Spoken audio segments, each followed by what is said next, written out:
gadi ba'utti ka'e. Hacaaluun kan inni jiraatu maatiin isaa kan isaan jiraatan Alam Ganaadha. Inni immoo kan inni bulu obboleessa isaa bira Labuudha. Intalli kan isheen jiraattu Meksikoodha jedhameera. Bakka inni itti du'e immoo Galaana. Konspirasiin jalqabaa yeroo gadi ba'u intalli kuni maatii Hacaaluu dhattee dubbistee erga maatii Hacaaluu dubbistee booda na geggeessi jettee jennaani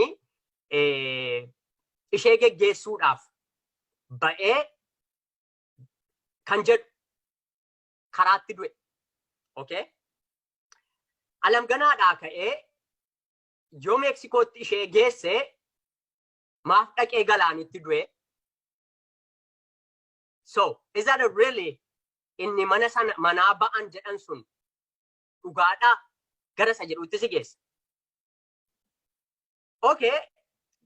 Alam Ganaatii ba'anii probably waa dagatee mana isaatti Labuu dhaqee Labuudha immoo Meksikoo ta'uu dhufuu qaba. Maaltu Galaaniin isa geesse? Isa jedhu yookaas ammas tiyooriin kun si rakkisa fudhachuudhaaf. Maaliif Alam Ganaa Labuu fi Galaaniif Meksikoon wanni. Kanaaf mootummaan yeroodhaan haqa kana dhugaa jiru guyyaa sana guutuu ganamaa kaasee wanta ta'e akkamitti Hacaaluun bakka sana akka dhaqe uummataaf yoo ifa hin goone qaamni haqa Hacaaluu barbaadaa jiru uummati konspirasii mataasaa oomishuudhaaf dirqama. Kanaaf yoo ammas mootummaan seenicha akka barbaade haa godhu.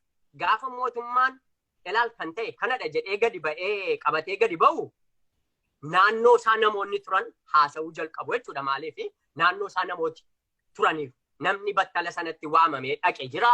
Namni mana yaalaatti isa geesse jira. Namni ganama sana tarii isaa wajjin oole jira. Kanaaf gadi ba'uu jalqabaa jechuudha. Amma garuu mootummaan qabee jira. Haalatti mootummaan qabee jiru keessatti adeemsa haqaa kana haguma haqi Hacaaluu gadi ba'uuf harkifataa deemu konspirasii hedduun gadi ba'aa deemu. Kan ammoo oolchuu hin dandeessu. Kanaaf mootummaan itti haa dabalu, irraa haa hanqisu, dhugaa haa ta'u, soba haa ta'u. Akkuma George Floyd battala keessatti jarri sun qabamanii sana booda immoo investigationiin geggeeffamee uummataaf ifa ta'e mootummaan amma yoo laalteetta ta'e miidiyaa hundaa dhaggeeffatu. Keessumaa yeroo ammaa gaa miidiyaa afaan Amaaraati mini kan baay'inaan Hacaaluun giddiyaa tegattiloo jedha malee du'a Hacaaluu isa jedhu irratti fokas gochaan jiru. Waa'ee amma tooppikii guddaan du'a Hacaaluu hordofee maaltu dhufeedha. Du'a Hacaaluu hordofee hoogganoonni qabamaniiru, hoogganoonni paartilee mormituu qabamaniiru, namni baay'een hidhaa keessa jira. Investigationiin illee kan inni garmalee deemaatti jiru du'a Hacaaluu booda isa raawwate irratti maleessa maaltu galgala sana raawwate inni jedhu ammayyuu uummataaf hibboo guddaadha jechuudha. Kanaaf konspirasiin garmalee heddummaataa jira.